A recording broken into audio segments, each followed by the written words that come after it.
Ladies and gentlemen, Kirk Thatcher and Darren Doctorman, the Weirded Beardos. It's episode 5. My goodness, already. Shocking. Well, I don't think I've done anything 5 times in a row without screwing up one of them. well, I'm sorry. It's not my fault. As am I. So what's going on? It's been at least a couple weeks since we did this. Yeah, well, I'm back. I'm directing on this Nickelodeon show. It's going to be like 14 months till. 14 months. Yeah, it's 6 or 7 episodes, and in terms of time, it's about it takes about 2 months an episode. It's animation, it's CG, it's done in Unreal Engine, which is fun for me. Unreal Engine's revolutionizing a lot of our business besides previs. That's absolutely true. People are making entire animated films out of it. So, well, tell them to cut it out.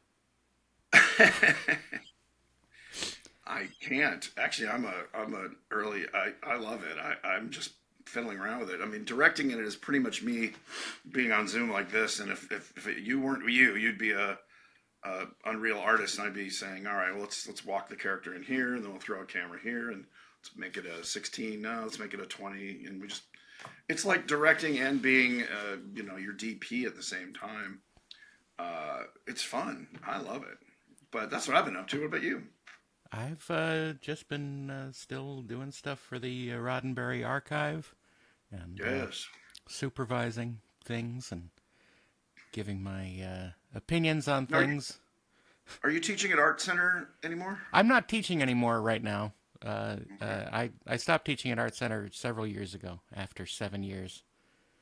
Wow, teaching. You could do an online class. You could just film your own YouTube channel of Darren Doctorman on art direction and production design. You'd probably be very, either sell it or do teasers on YouTube and then have a package that you could download, because it's a hell of a lot cheaper than Art Center.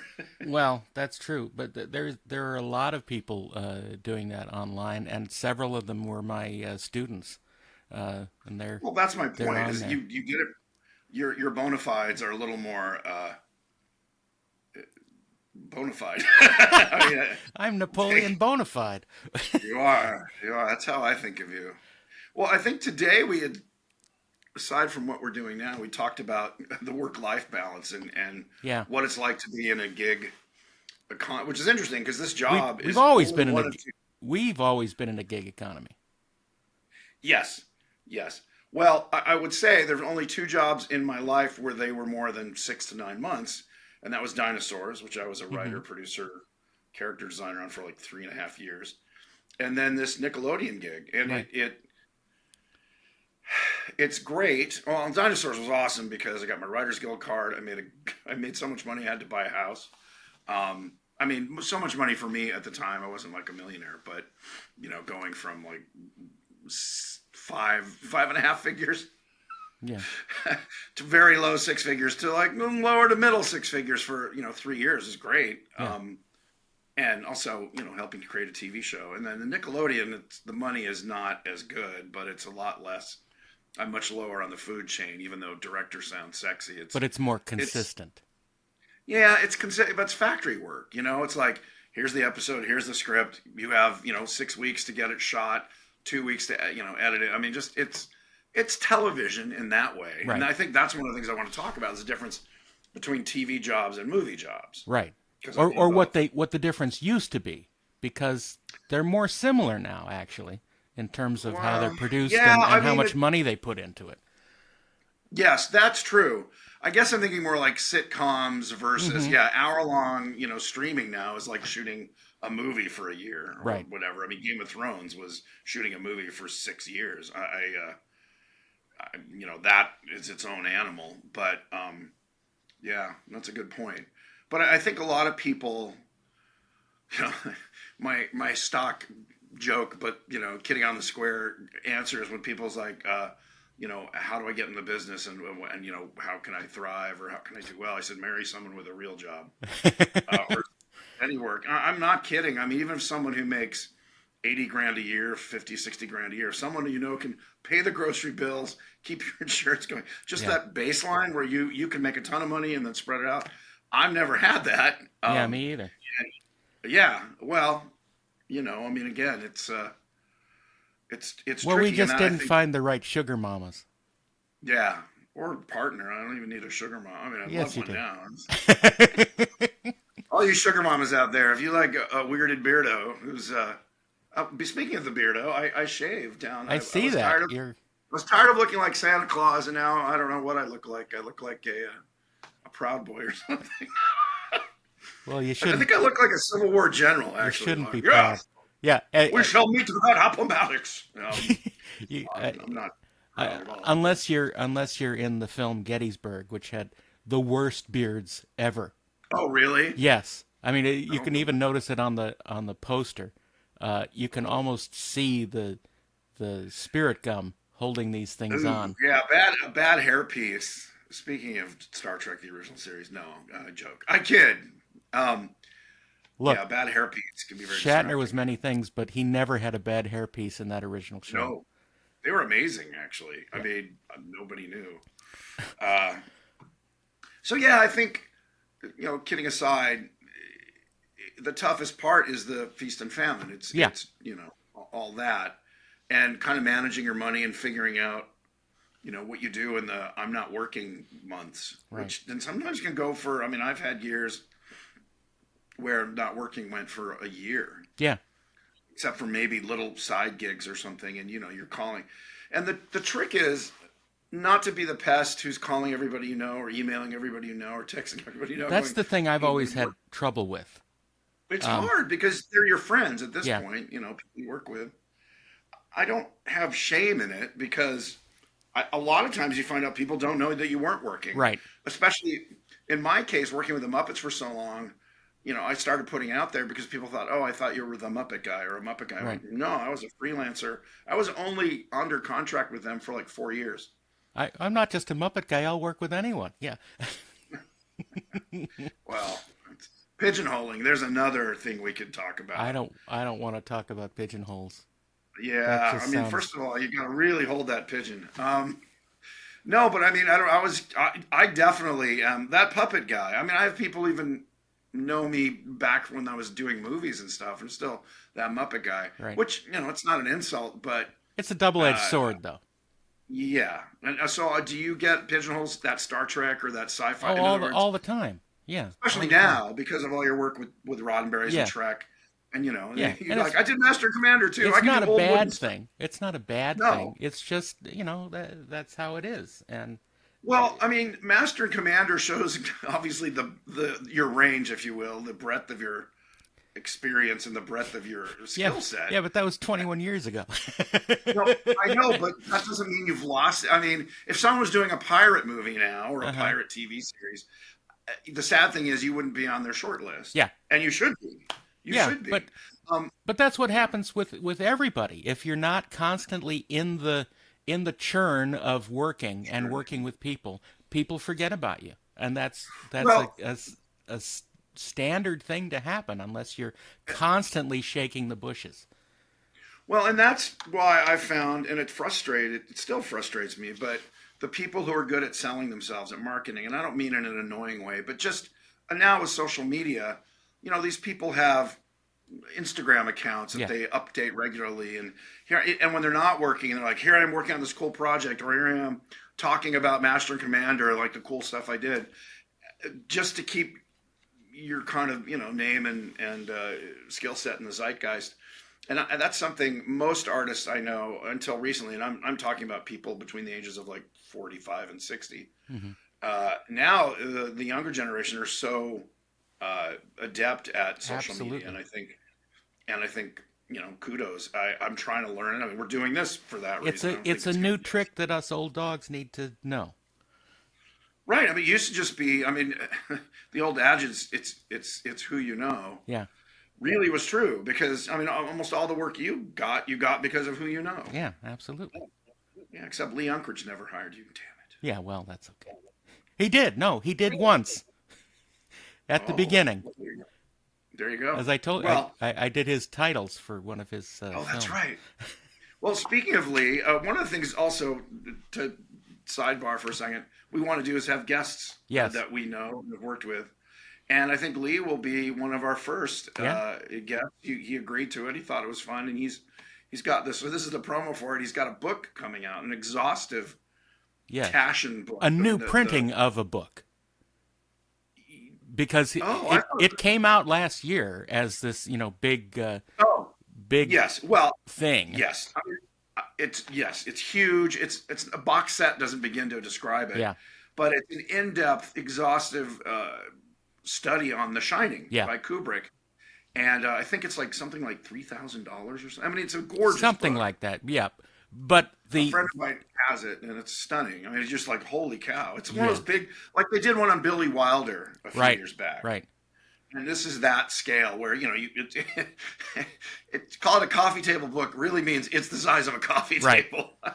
And so they're coming out with like a trade, we call it trade paperback or a hardcover that'll be slightly less grandiose, but still beautiful. Yeah. And so anyway, I mean, we can talk about his career, but also I know he wants to talk about that book, which I'm really curious. Absolutely. And I saw him at an event recently, and I asked him why that movie. He said, I saw it when I was 12. Yeah. And it blew my mind. And it's funny because the time that I most remember talking with him in depth is walking back from a screening of The Shining. Oh, wow. Interesting. And because it was on campus and we had watched it, and he said, oh, yeah, this is my favorite movie of all time, and I've learned a ton about it, and I've been obsessed with it. And so he's carried that on all these years later. And I'm proud of him. He did a great job. Yeah, it's. I mean, I just kind of gingerly looked at it at a friend because he has the giant epic version, and I was like, it's just kind of remarkably,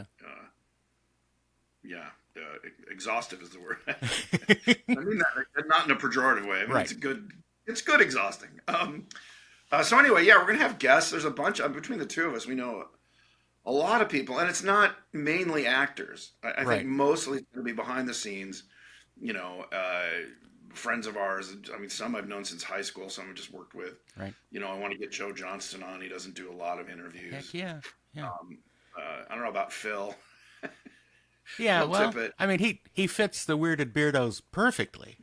Yeah, absolutely. Because he's the iconic type. Yeah. Dave, I think everyone has a goatee now. Fincher, last time I saw him, has a goatee. Joe even has a goatee. So now, it's I want to be that asshole for a second. A goatee is just the beard, no mustache. If it has a mustache, it's called a Van Dyke. Van Dyke, yeah. Not a Dick Van Dyke. Van Dyke is very often just a little soul patch. I don't know. Sometimes. But, look, someone called me on that one time, and I've never forgotten it, so I need to carry on that pain. All right. We're wearing Richard Van Dykes. Yours is the Grizzly Adams. You're totally Grizzly Adams now. Come on, Ben. About 4 feet away from me is a stuffed mounted musk ox head, which I love musk ox.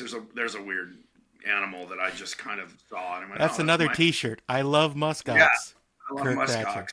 Well, they're an amazing animal because they're sort of one of the last creatures to survive the ice age, the last ice age. Yeah, except that poor one that you have the head of. You know what? He died happy. Did he? He had just mounted a hot female, and it exhausted him so much because he was like 12 years old. He just fell over with a smile on his face, and they went, it'd be a shame to eat him. I don't know. Anyway, stop shaming me. I'm not shaming you. I do that on my own. Just be sure to enunciate when you say musk ox. Musk, as opposed to must ox. No. Musk ox. Oh, yes. Thank you. Musk ox. Yes. Anyway, they're amazing animals. You've never seen them. They look like something that Neanderthals would have probably did hunt. They're compact yaks, essentially. They're about the size of a I love that. The compact yaks. They're the compact yak. And they have very soulful eyes. And they're their hair or their fur, I forget the differentiation, uh, what makes something hair as opposed to fur, is so good at holding heat Right. that it's one of the most sought after fibers. I mean, they raise them mainly for. I mean, I think the Inuit and other indigenous peoples of the northern climes in North America um, use them for meat, but mainly they're kind of used as sheep, and they're shorn, and the wool or the hair, the fur, it makes amazing sweaters and things that are something like better than down. Or Well, this is they're a big amazing. introduction to say that he's going to be our guest in 2 weeks. Yes, Wilbur is his name. We're gonna have him on. I'll be puppeteering him. He does have a mustache, which I do want to You curl. And emulate, yeah. exactly. Anyway, you all get to meet. He'll be another guest on the show. Sweet, yeah. But look up muskox if you've never looked down. They're kind of amazing creatures, and you will be glad you did. Musk ox. So anyway, back to gig economy. Well, We don't have ADHD. You have ADHD. The thing that most people don't realize, and when I tell people what I do for a living, they say, "Oh, well, what studio do you work with?" Yeah. And the response to that is all of them, because Yeah. from one time to another, you're always changing jobs, because that's how it is. Each movie jobs can last anywhere from a month to 12 months to even longer.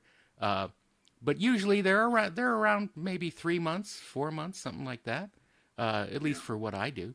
And Now, what about TV series doing what you do? Like when you were on well, that was Westworld. longer. I was on the Picard show for a couple seasons, and And what about Westworld? Westworld was the same, just a couple seasons. But that Two went years, even 9 months? I that. mean, No, not years. Just, maybe 6 months, something like that. and Because then off for 6 months, and then on for off, 6 months. finding another gig until the next season came up, because it wasn't guaranteed that we'd be brought in on the next season.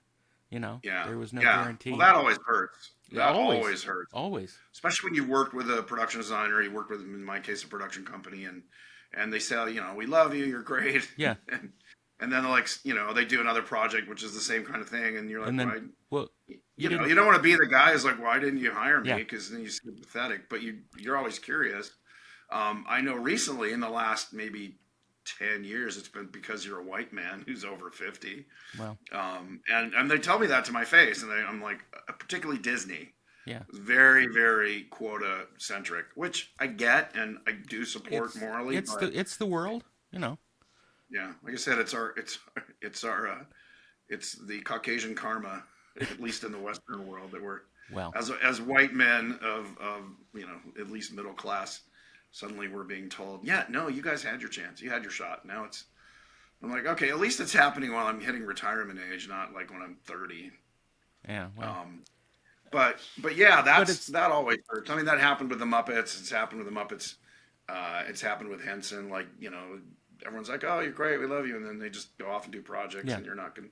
I mean, maybe you're considered. They don't call you and go, "Hey, we were thinking about you," yeah, but we didn't hire you. We hired this guy who has a hit TV series. yeah. Like, oh, okay. Has he ever worked with puppets before? No. No, that's what's great The about it. network loves him, and then they beef it, and you're like, oh, Hmm. whatever. I don't know. Look, it is what it is. It's always it's always difficult getting jobs, especially if And you definitely need a thick skin. The one thing I Yeah. say, particularly, and this is the one where it's the most egregious, when your friend who was, you worked with, and they kind of, I wouldn't say they learned from you, but you were side by side, and they get the next directing job or the production design job. Yeah. And, you're like, they're not stabbing you in the back. It's not a zero-sum No. game, but it is frustrating when you're like, and if that bothers you, you will have no friends in this bit. You will hate everybody. Right. Because, I mean, I've had jobs awarded to me where other people I know worked in the same, space, Right. and vice versa. And so you just go, well, I'm happy for them if they're a friend or even an acquaintance that you get along with, that kind of stuff. And it's not even ego. It's just sort of like, crap, I got to go find Yeah, another job. yeah. Because Yeah. it's a difficult process, And and having a bunch of friends who do the same thing is both yeah, a blessing and a curse, right. because they are going for the same jobs as you are, and Yeah, but occasionally they will recommend you for a job, yeah, and so yeah. that's the good side of it, and it's And I try to pay it forward by recommending people who I know want to direct or yeah, write, and they're puppeteers or they're puppet builders or something, and I'll be a job that's either I can't do it or like I'm currently working, so I'll say, hey, you should talk to so and so. So I yeah. try to at least spread the love around. But you do the point being you do have to get a thick skin about that stuff. Yeah, and try not to It's take just it about not being personally hired. because Yeah. 9 times out of 10 it is not personal. Sometimes it is, No. Yeah. sometimes it is, but Sometimes it is, yeah. usually it's not. And you just have to keep an open attitude and try not to self sabotage yourself. If Right. that makes sense. One thing that I did for years until recently was I used credit cards to smooth out the gaps. So having good credit helps, especially if you're solo, if you're single, or you have a partner that doesn't pay your bills with you. I don't know about you, because I didn't have a trust fund or anything, or even Yeah, me either. savings. I don't know anyone. It's funny, they're talking. There was some article or some YouTube thing talking about Americans have less than like 1 month savings. I'm like, I've never had more than maybe 2 months savings. Yeah, I mean, it really is your checking account. The savings account was a joke, right. because of that. So what I found, and I don't recommend it, but I know it worked for me, was having good credit allowed you to, okay, I can pay my mortgage this month with the cash up front or whatever they call it. Yeah, but that And also that also dives oh, you it's a house of into a cards. pit. Yeah, Well, it's banking, pun intended, on the fact that you're going to get a big fish, get a right, job that is 6 or 9 months and you can right. kind of bounce it out. And And that worked for me 5 years ago, that would have been a good thing to bet on. after COVID. I Now, mean, not COVID, so it all much. collapsed. Yeah. Yeah, COVID, I didn't work for a year pretty much, and it all Hmm. collapsed. And I was in big financial issues, and it all worked out, but it wasn't easy, Yeah. and I can't do that anymore. I just don't like ruined my credit rating, Yeah. which I'm not proud of. But I was like, what do you want me to do? I'm Look, not gonna. your credit rating is there for you to ruin, and then build up again. I was so proud when I left home at 18, and Hmm. my dad told me he was very fiscally conservative, very fiscally responsible person. He said, whatever you do, protect your credit. And I did until I was about 57. Right. So, and it was very useful. So that's a thing, which I know it's harder because, I mean, the other thing in our business, which people don't necessarily relate to our business, but the amount of money you get paid versus cost of living now the gap is so much bigger than when we started. Yeah. Um, you could live on a $600 a week salary and have an apartment and Hmm. all that in LA. Yeah. Now, it's not like people aren't starting out as PAs and getting $3,000 a week. They're Right. getting $800 a week, so it's Maybe. barely gone up. Maybe. Uh, Maybe, yeah. I mean, it's usually between 600 and 800. I mean, on anything that's, independent and non-union. I yeah. don't know what it is. I mean, Well, PAs aren't union. and living in Southern California is insane because I make a very good living anywhere else in the country, Right? Yeah, exactly. but here Yeah, I mean, it's barely cutting it. oh, I think they said something like just to make it in LA, something like $140,000 a year, 120,000, Hmm. something just to have a 1 bedroom apartment and pay your bills and Yeah, taxes and all that, which is nuts. I mean, it's yeah, insane. anywhere else you're living in a house. Yeah, So and yeah, this is not a, oh, feel bad for us, we're in the entertainment industry and we're no, no, struggling. it's It's trying to give you sort of the real world realities of doing yeah. what you love. And Right. I mean, unfortunately, they know that you love it. yes. Well, Haunted Mansion, the Muppet Haunted Mansion, one of my proudest things. Yeah. I've got to write and direct on it, and they cut my salary by half because Yeah. they knew, and I was shocked. I went to the DGA and said, "What?" Because every other Muppet thing I directed was base kind of salary, and it was DJ. And they said, well, and those because they were for network. Right. And this was, and they came to me and they said, well, it's under like 8 or 10 million. It's whatever you can negotiate. Now, negotiating with Disney Business Affairs is like arm wrestling sharks. Yeah. There's no way you can ever get the upper hand. And they knew I loved it, and I had so much skin in the game. So yeah, it was 50% for this 9 months work, which is normally the Muppet things are 6 to 9 months, but a 50% pay cut. And they were like, take it or leave it. Yeah. So yeah, I mean, that's it. I was thinking about this last night about stuff to talk about. Nobody falls into writing and directing by accident. Now, production design, stunt work, camera work, that you can kind of, segue into it because of, you're a photographer or, you're an athlete and you're good and whatever. But writing and directing, you have to want to do it. And they know you want to do it. Yeah. And they will leverage that against you. And this is, again, this isn't to talk anyone out of it. Just say it's tougher than it looks or seems. I remember growing up, there was a guy at our church who told me that the amount of money generated by the film industry in terms of payment is about the same as the necktie business. So this was the 70s. Right. And he said it's a job or an industry with huge PR, but very few people make a decent living at it.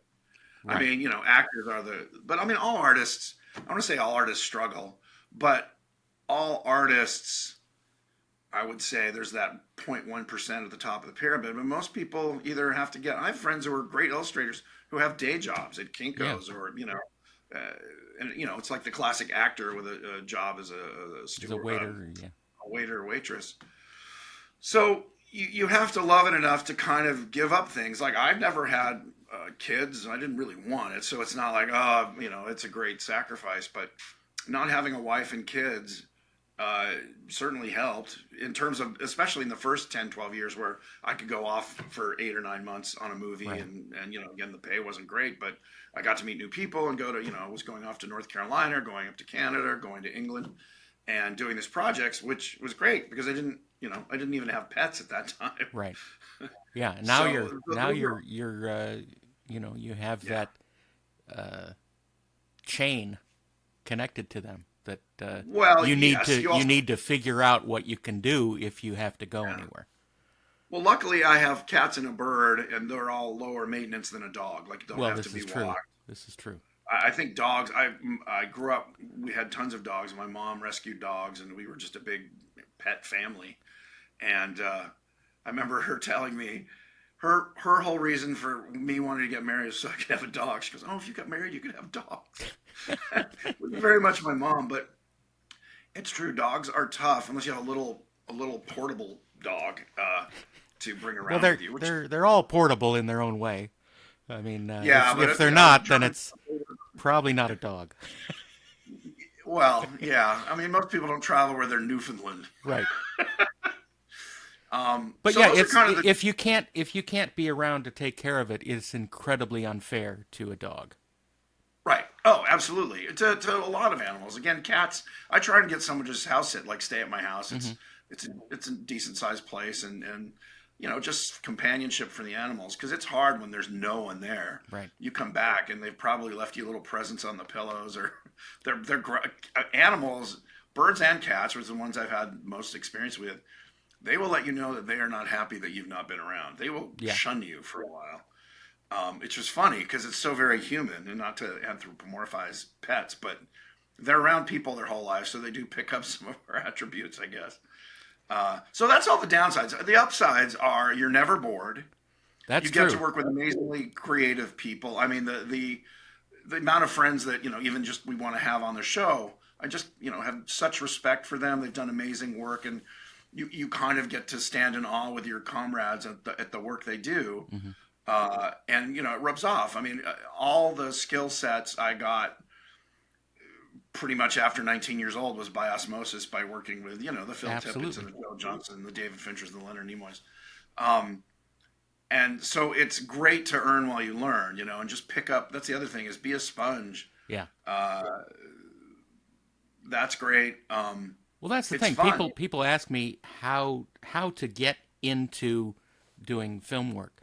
Well, there's pretty much only one way: get any job on a film. Yes.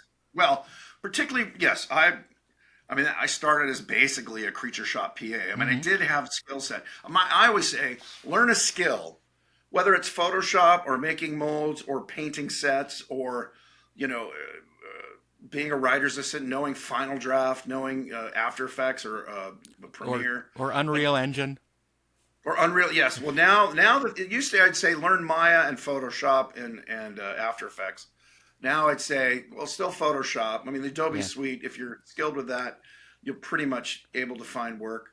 Um, yeah, learn Unreal Engine if you want to go into previs or animation or even VFX. Mm-hmm. People are starting to use it now for effects shots Yeah. or uh, and I mean, acting and writing and directing are all their own thing. Those are tougher. Writing, get into a writer's room on television, Yeah. Be a or write your own script. I writer's mean, assistant or anything. Any right. way. I know agents used to be a good way, or sorry, not agents, but assistant to a producer. Mm-hmm. Okay, here's a great story. Ian Bryce, Yeah. who I met on Jedi, Mm-hmm. the year before on Indiana Jones, I think he was parking cars at Lucasfilm in LA in the late 70s. He then moved on to a set PA, I think, on Indiana Jones. Mm-hmm. On Jedi, he was an associate producer. And the next movie, whether it was Temple of Doom or whatever, he was a producer. Mm-hmm. And so he went from 6 to 7 years from literally parking cars to being a producer on one of the biggest movie franchises in the world. Right. And there's not a lot of businesses you can do that in. No. Um, Because there's because absolutely a skill gap for people, and if they can see that you are capable at doing some things, then you get to move up as fast as you can. And it's yeah, really amazing, because if you can show that you are worthwhile and you can do any job, then that gives you a leg up over everybody else who probably can't do any job. well, and that's particularly in production. I've said if you Mm-hmm. are responsible, what is it? Anticipate my needs. That was a joke Right. on Star Trek with Ralph Winter. And he called it, don't let things slip through the cracks. Mm-hmm. Double check, triple check. If you have a meeting and somebody's supposed to go do something, check with them the next day. Hey, are you doing that? How's that going? And you don't have to be pesky about it. You just Yeah. say, hey, how's that going? Are we going to get that by Friday? And then just being incredibly useful, conscientious, and thinking ahead, Mm-hmm. you'll be a producer in 4 years, because it's all producing in particular. There's less art to it and more, like you said, just being Competent. responsible and competent. I mean, there's a lot of people in this business. You're like, how did you get there? Not in production. But usually it's somebody's wife or girlfriend or somebody's Usually kid. production will sift out the people who can't do it pretty quickly. Well, that's usually those people don't come back. Yeah. That's one thing. That doesn't mean they're not around, because they Right, are. okay, They just haven't been found out yet. Occam's razor of talent. Yeah. It's like it just, if you're not good at something. Well, also you might. That's the other thing about this business. You kind of get in without a degree. Totally. Unless you want to start directing right out of college, a degree means nothing. Right. It's all based on your skill set. Even writing, just write scripts, read scripts, write scripts. Well, so which kind of segues into television, Mm-hmm. because television is a much more of a factory job, where you can't be not responsible or competent, because it's just this train that's moving forward. Yeah. And is it the joke? David Silverman, who I'd love to have as a guest, he's one of the main directors on it. He kind of created The Simpsons as a director, what that looked like animated. Mm-hmm. But his joke, he said in the early first seasons, was, if it's done, it's good. Is it good? Right. It's done. Yeah. And that can be TV. Like, we start shooting on Monday. Yeah. So it depends on the show. Some showrunners, which is what they call the producer, who's usually the head of the writer's room, like to work late nights. And that's always, back when I was doing sitcoms, there was all these stories about some guys were awesome. They were in at 10, you were out by 5. And they're just like, you know what? Life's too short. Usually they had wife and kids and had a good, work to life balance. But there's other guys who would come in at 10, and I worked for both, come around at 10, talk, joke, make coffee, screw around till lunch. What's for lunch? Have lunch. Then you start working at 2 in the afternoon and you stay till midnight or Right. 10, and everybody hates it, but it's that guy's, that's a big thing. Well, I guess in movies it's the lead actors and the directors sets the tone, and in television it's the showrunner. And after like a season or two, the actors can set the tone and the directors. But it's always, it's always the department heads who set the tone for their own departments. Because I know Well, yeah, working in the art department, we have yeah, very nil connection with the actors and the director. I mean, true. more often with the Oh, director. yeah, I meant on set. You're right. Yeah, You're yeah. right. But I've been in art departments where it's sort of a laissez-faire thing. Show up when you want and just get your work done. Right. We're not keeping a look at the time. But there have been others who have said we start here at 7 and we leave at 7, and Yeah. you know And if you're that not here at 6:45, you're late. yeah, Yeah. exactly. And it's it all depends on the dynamics that are set forth by the designer. Well, I always lived by the adage, yeah, if you're not there 15 minutes early, you're late, Hmm. because you can start solving, whether you're a PA or the director, and I've done both, you can start reading the room or reading the set or reading the day if it's outdoors. What issues are there going to be? Is it Hmm. freezing cold? Well, then, make sure the coffee's hot and set up if you're a PA. If you're the director and it's freezing cold, all right, let's get heaters set up in Hmm. the extras tent or where the actors are going to be. So they're not freezing the first hour because somebody went, oh, right, yeah, it's cold. Um, so all that goes to show again about competence and kind of thinking ahead. Um, and in terms of tone, yeah, I was thinking more on set, but you're right. Uh, every department, wardrobe, I mean, they all have their own little biome, Yeah, yeah, little biosphere. Like the makeup trailer is always very interesting, sure, because that's where the actors kind of meet the rubber meets the road. They're their first thing, yeah, whatever their first call is. And they're usually not, I mean, some people are morning people, some people aren't. But makeup artists and makeup and hair people are 50% therapists, totally. or at least, yeah. I Because mean, they're they the really closest have to, people who relate with the actors. yeah, yeah, and they have to adjust to their tone and their mood. And Yeah, you could have one guy who's a morning person who's like zipping and making jokes and all that, and the next person could just be miserable because right. they hate morning, and you can't suddenly be jokey with them. So, being a people person, that's another thing. Somebody asked me what do you recommend working? I said, get along with people, because there are no auteurs. I mean, there are people who think they're auteurs, but Right. it's such a collaborative business. Well, Um, it's just it's a question of not being so insular in yourself that you can't figure out what other people are thinking and needing. right, right. You And can't. again, writing, you can kind of get away with that. Yeah, well, Writing writing is to a some degree, writing like drawing is a solo thing. solitary thing. Now, writing for a sitcom, usually back in the day, I don't know how. I mean, there's not a lot of sitcoms being made right now, but there was the writer's room Right. where everyone would go off and write their script. You come in and you just beat the hell out of it, making it funnier. Right. It's sort of many hands make Try the to script try to funnier. plus it with the group. Yeah, exactly. And you can. It's brutal. Again, that's where your ego, like you get in something you think is funny and No one ostensibly else. good Yeah. jokes in there, and they just go and they'll shred it. And at the end of the day, it's better. Hmm. And it's also more not formulaic, it's not the right word, but has the tone of the show, because that's what sets the tone of the Right. show. Right. Friends of mine were writers on Seinfeld, and they said they would write scripts, and everyone said this is great. And then Larry and Jerry would go rewrite the whole thing. Yeah. Yeah. And obviously because Larry was the tone of the show and Jerry was, the tone of the show. So again, you kind of have to put your ego aside and be, hey, I'm getting paid really well and I'm working on a show that people like.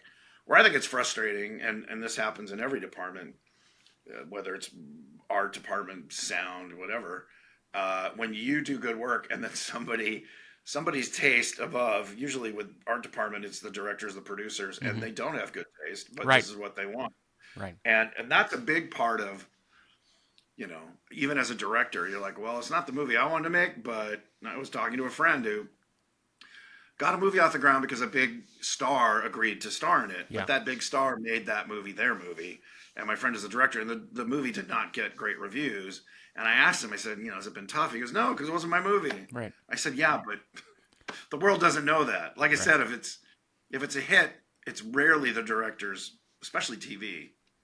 If there's a great episode of something, television is a writer's medium, and directors, it's as a buddy of mine said, it's like being a traffic cop, particularly after the first season when the show, whether it's a comedy or a drama, you're just kind of making sure the actors hit their marks and kind of convey whatever the writers want in the script. And usually there's a writer sitting over your shoulder going, no, that should be more. And you're like, okay. Right. Yeah. So it's, get along with people, get thick skin, check your ego at the door. But you can't become a hack. A hack is like, I don't care, man. It's, you have to disassociate from the work to some degree, because it ain't going to be your thing at the end of the day, unless you're the showrunner or, the director of a feature but even directing now for most features, unless it's very independent, like Poor Things is definitely a director's. It wasn't like a studio's going like, oh, that seems weird. But all the Marvel movies, all the Star Wars movies, that's a committee. That's a marketing is driving it as much as the director. Again, it's television, right? But it's more of a like, can you do this on this budget with this time schedule? But give it your own flavor. Yeah, right. Yeah, make it your own. What? Make it your own. Have fun with it. Don't do that. Well, what I love is they hired. I was told Quentin Tarantino was hired to do an episode of something they were shooting up in Canada. And they brought him in to direct because it was going to be marketed heavily. Like Quentin Tarantino directed this, and he kind of did his own thing.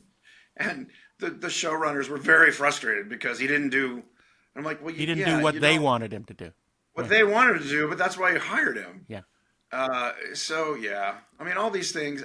Again, we're not ranting, but there's a lot that's frustrating about applied arts.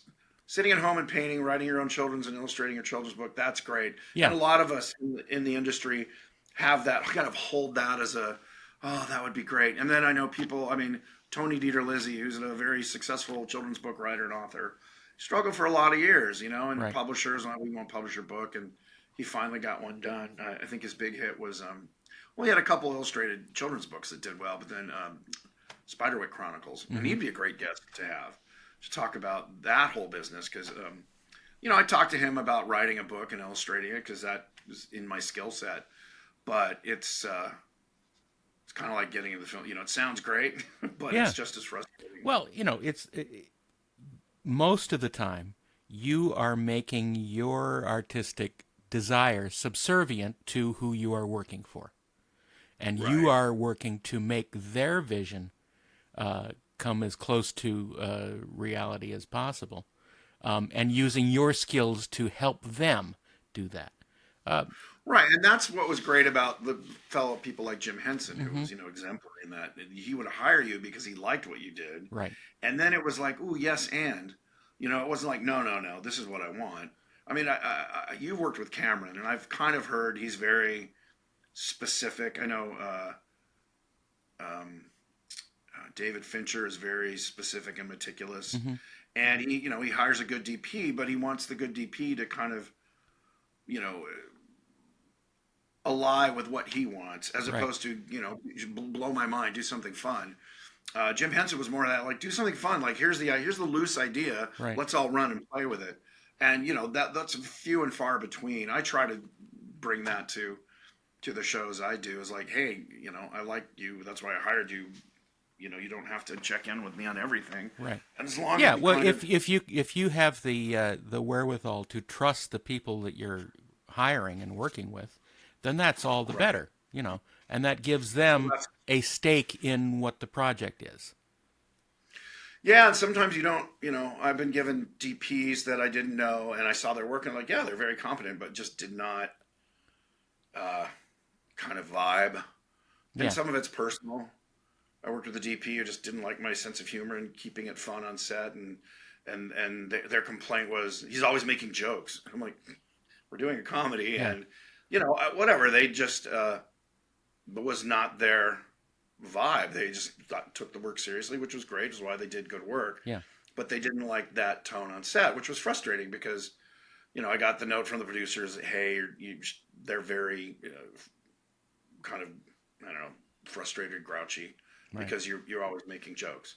I'm like, okay, but That's that's me. that's who I am, And again, and we I'm the should. show. I was the showrunner and the director, Yeah. and wrote most of the scripts. So it was kind of funny, and you just, you have to deal with it because I didn't want to fire them. Didn't have the time or the wherewithal, and it wasn't that egregious, but that's been frustrating. Uh, when you have crew members who you really respect their work, but you realize, oh, we don't vibe. And Right. I don't say get along because you kind of get along. You're on set every day, but it can make a working experience less pleasant. Right. And like you, I've sort of evolved in my careers to where that I'm supervising people now, and having to deal with that dynamic, which is different, because you have to take into account, what they need from the experience as well, and how you can best make the experience good for everybody. And sometimes that's very difficult in terms of if people come in with a sort of a different attitude and sort of a different mindset that you don't understand. You have to try to understand where they're coming from, and sometimes it's difficult.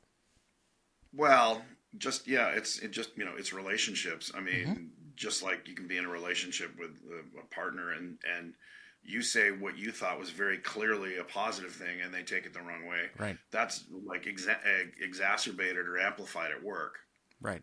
where you can. I mean, what I started doing was just asking people like every week or so, "How's it going? You okay? Need anything? Right. Are you anything you love? Anything you hate? Anything I'm doing?"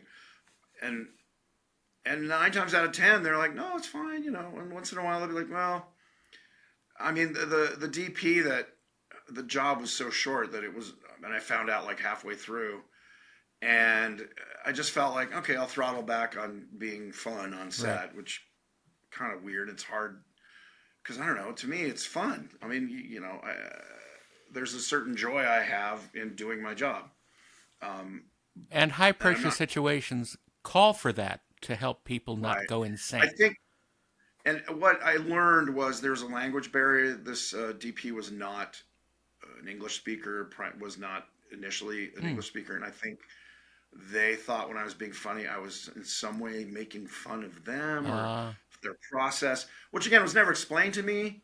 And I'm like, yeah, okay, there's another thing where you just would never guess that making jokes on set because it can be brutal. They would think you're joking because you don't think they're doing a good job, which right. is not at all the intent. I don't know. It's. I mean, look, that's no different than working at IBM. There's your office boss and your office workers, and you're a jokey guy, and some people hate it, and Yeah. it's the Rob Schneider character from So SNL. I don't know about Darren, I don't know about Darrenators. you, but I could never take an office job. I could never survive in that environment. I think For most of the people in our business do it because you couldn't do anything. I mean, you always hear actors, I couldn't do anything right. else. I couldn't.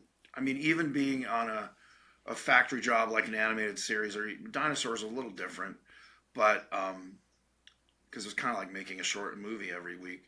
But this animation job is great, and I love the people I work with, and it's Nickelodeon, and they're incredibly supportive. But there's a grind to it, which is nothing about. This is not even about personalities. It's just that day in, day Right. out for the next 14 months. I'm getting up. I'm going to be on the computer by 9 a.m. I have to be available till 6 p.m. Hmm. And there's hard days and easy days, but you don't know. Yeah. You think, oh, Monday's going to be easy. No, Monday's a bear, and then Friday I can take off. I can kind of roll off by 4. Nope, you got a thing you got to finish because Monday morning there's this, and then there's other days where you're thinking, all right, I'm it's 9 a.m. I'm ready, and you've got nothing to do Yeah. for 6 hours because whatever the production issue or there's a meeting's been canceled. So again, rolling with the punches. I don't know, but as you bring up, I don't know what else I could do. I've thought about that. Yeah. Could I be a children's book author? Well, yeah, I guess. I mean, that's just sitting at home writing and then doing illustrations, but that's not really. It's not a career you could fall back Not on. with that restraining order, anyway. Well, that's against the children, not the books. Oh, right. Yeah, the books I can handle all the books I want. Now this is a joke. I've never. It's a There's joke. There's nothing nothing joke. true about. I don't actually like hanging out with kids unless they're family, and even then, sometimes. Actually, I've been very fortunate. All my nephews and one niece are all very lovely people, and I admire them. But I don't.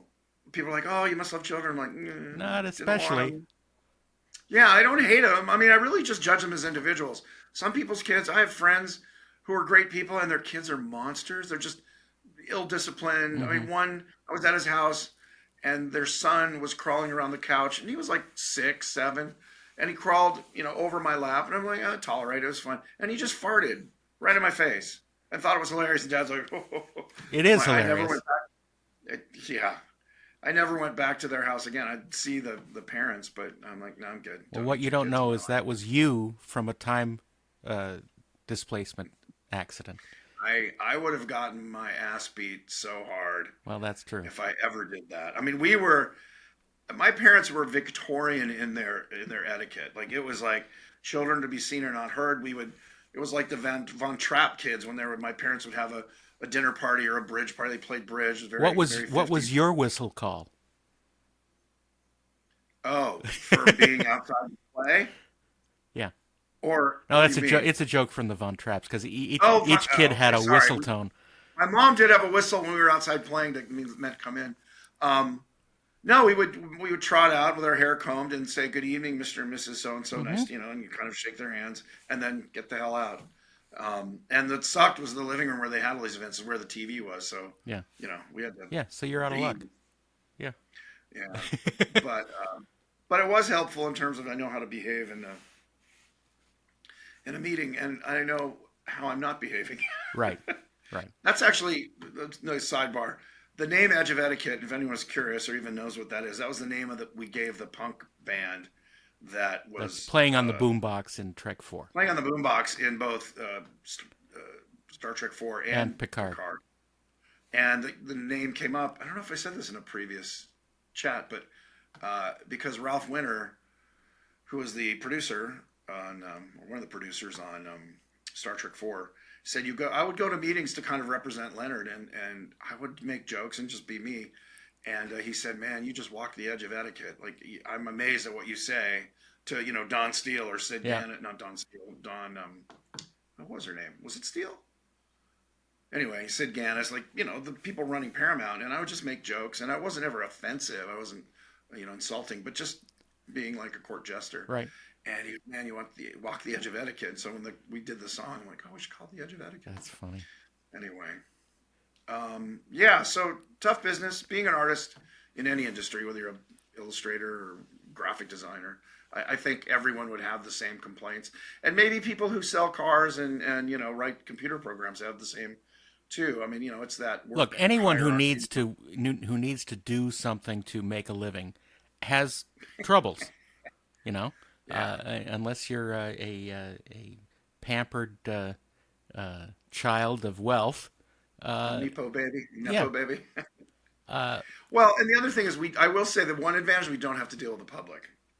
You have to deal with people, but usually people are going to be working with for 3 to 6 to 9 months to a year. well, you don't So have you to kind deal of with public that is against you, right. They're not yes.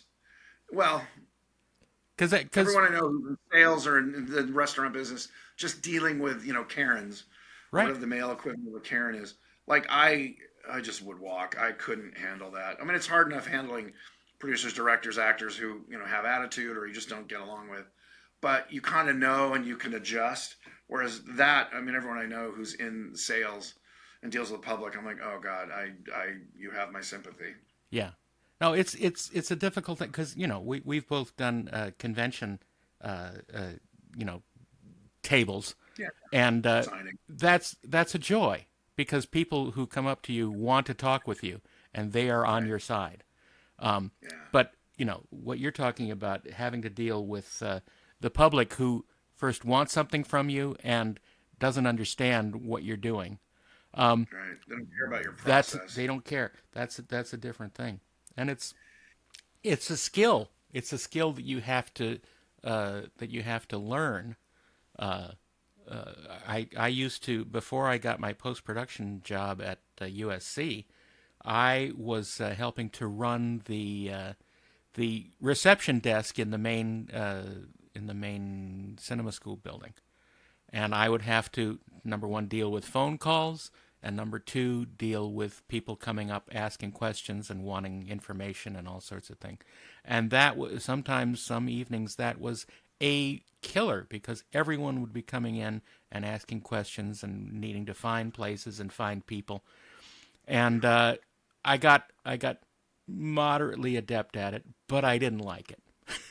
So I'm glad that what I'm doing has very minimal dealing with public needs.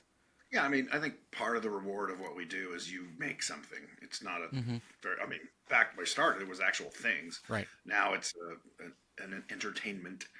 But, you know, there's someone asked me in an interview recently, what do you want your legacy to be? And I was like, I don't think about my legacy. I'm not that old, or I don't feel that old. I said, I guess my legacy is, I did things that people enjoyed and made them laugh. I don't have that sense of self as like my legacy, like politicians and egomaniacs have. It's more like I'm just happy I was able to play with all the cool people But it was an interesting question, I can name 3 or 4 people off the top of my head who I know are thinking about their legacy. I'm not one of them. Do you ever think about that? Not especially. I'm just happy that I have some things that I've worked on that will live a long time, far longer than me. And I'm just glad I was able to contribute Does that to them. matter to you? In other words, if they said, nope, there's an EMP and everything we've done will be erased, would you? I think it would make me sad. Yeah, Really? absolutely. But, in terms of a personal legacy, I don't think about that at all. I even thought It's about just doing not some important. bronzes. I want to do some bronzes just so in like 500 years there's something in a museum saying this was done by, who's known for working with puppets, but he did this bronze of a nude woman juggling chipmunks and nude juggling chipmunks. Wow. That's a good just name for an album. That was one of it was like their Christmas album, but the Chipmunks taking a little different tour this time. Yeah, like a Salvador Dali. We should. Just when we were talking, I said we should do an episode about. What was it? It was clever as hell. I'm sure it was. You're going to be so impressed when I remember it. We just get in this flow state doing these things, and ideas kind of pop up like, oh, that would be a good, and then that's the whole point of it. That's the whole point of it. Yeah, not be prepared. And we got that. This, please know we have about a 30-second conversation going. Let's talk about and go, and then go. Yeah, I think so. Hopefully, you're in that flow state with us, and you're not going. When are you going to talk about catering or whatever the hell you thought we were going to talk about? I think sometime soon we ought to talk about, for lack of a better term, the movies that made us. Yeah. Oh, please. Because I'm sure both of us have a huge list of stuff that have influenced us and entertained us and babysat us. Yeah. That's the hard part. What are your top 5 movies? I can name 3 that are just so seminal and like really shaped got me. Like Lee with The Shining. Yeah. Just I saw hit me between the eyes. Star Wars being one of them, which is not a surprise to anybody. But yeah, that's a good idea.